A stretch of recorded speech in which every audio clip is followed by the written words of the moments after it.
सबसे पहले आपको बताएंगे फैजाबाद धरना नजरसानी केस की समाअत 1 नवंबर तक मुलतवी कर दी गई। समाअत के अख्ताम पर चीफ जस्टिस काजी फायजीसा ने सूरत तौबा की इस आयत का जिक्र भी किया, जिसका तर्जुमा है, ए ईमान वालों, अल्लाह से डरो और सच्चे लोगों का साथ दो।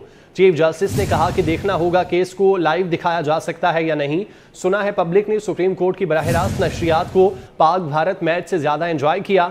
अदालत ने 27 अक्टूबर तक वकला को जवाब जमा कराने की हिदायत कर दी। अटॉर्नी जनरल ने समाअत 2 माह के लिए मुलतवी करने की सलाह की, जिस पर चीफ जस्टिस ने कहा कि 2 माह बहुत ज्यादा हैं। अटॉर्नी जनरल ने कहा तो 1 माह ही दे दे।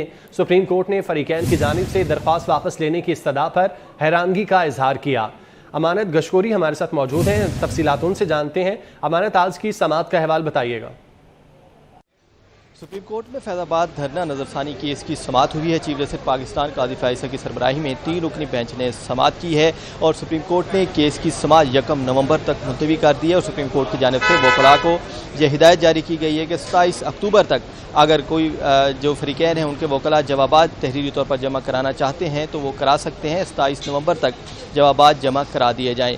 जबकि अटॉर्नी जनरल की जानिब से सुप्रीम कोर्ट को ये यकीन दहानी भी कराई गई है कि सुप्रीम कोर्ट का जो फैसला था फैजाबाद धरना केस का, उस पर अमल दरामद यकीनी बनाया जाएगा। अटॉर्नी जनरल ने यकीन दहानी कराते हुए ये कहा कि अदालत वक्त दे, सुप्रीम कोर्ट के जो फैसला था 2019 का, उस पर अमल दरामद किया जाएगा और इस हवाले से पेशरफ रिपोर्ट जो है वो भी जमा कराई जाएगी। तो अटॉर्नी जनरल ने पेशरफ रिपोर्ट जमा कराने और सुप्रीम कोर्ट के फैसले पर अमल दरामद की यकीन दहानी कराई है। जबकि केस की समाअत का आगाज़ हुआ तो मुख्तलिफ जो फरीकैन हैं, 8 फरीकैन थे इस केस में जिन्होंने नजरसानी की दरख्वास्तें दायर की थी, उनके वकला की जानिब से ये कहा गया कि नजरसानी की दरख्वास्तें वापस लेना चाहते हैं। उन फरीकैन में अटॉर्नी जनरल भी शामिल थे जो हुकूमत की नुमाइंदगी कर रहे थे। इसके अलावा शेख रशीद के वकील थे, इलेक्शन कमीशन के वकील थे और IB के वकील थे जिन्होंने कहा कि नजरसानी की दरख्वास्तें वापस लेना चाहते हैं।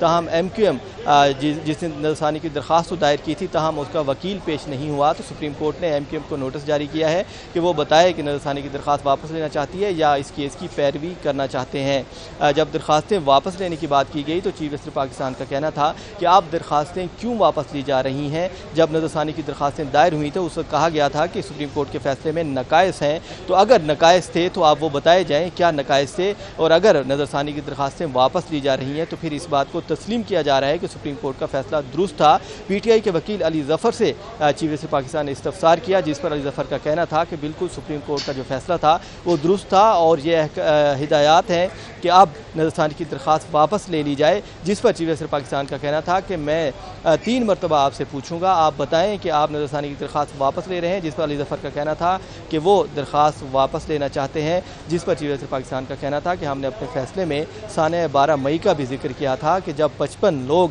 मार दिए गए थे तो उसका ज़िम्मेदार कौन था और क्या उन लोगों के खून का हिसाब नहीं होगा। चीफ जस्टिस पाकिस्तान का कहना था कि TLP के सरबराह खादिम रिजवी ने नजरसानी की दरख्वास्त दायर नहीं की थी, तो खादिम रिजवी ने सुप्रीम कोर्ट का फैसला तस्लीम किया था। चीफ जस्टिस पाकिस्तान का कहना था कि हुकूमत ने नजरसानी की दरख्वास्त दायर की, ताहम जिसको नजरसानी की दरख्वास्त दायर करनी चाहिए थी यानी TLP को, उसने खुद नजरसानी की दरख्वास्त दायर नहीं की।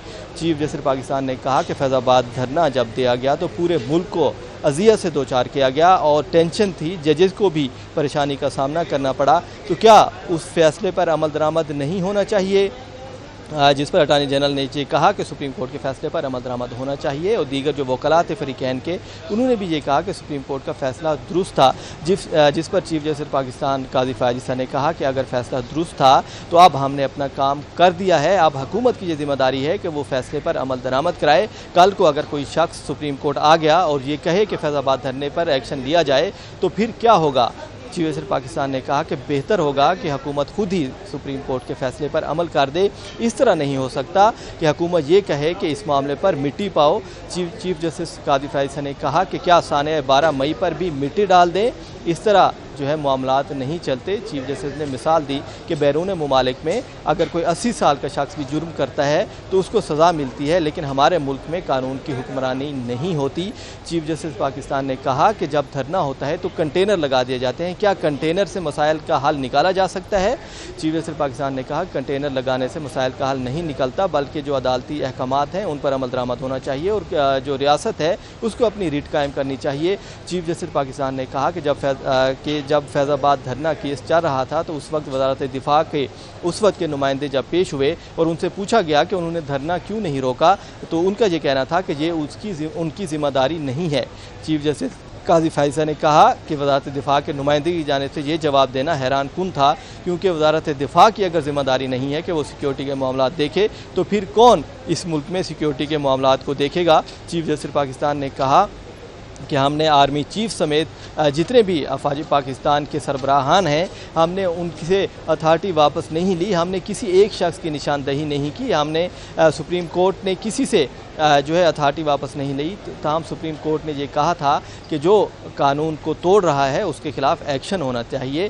तो अटार्नी जनरल ने यकीन दहानी करा दिया अब सुप्रीम कोर्ट को कि सुप्रीम कोर्ट के अहकामात पर अमल दरामद होगा और उस हवाले से जो पेशरफ रिपोर्ट है वो भी सुप्रीम कोर्ट में जमा कराई जाएगी।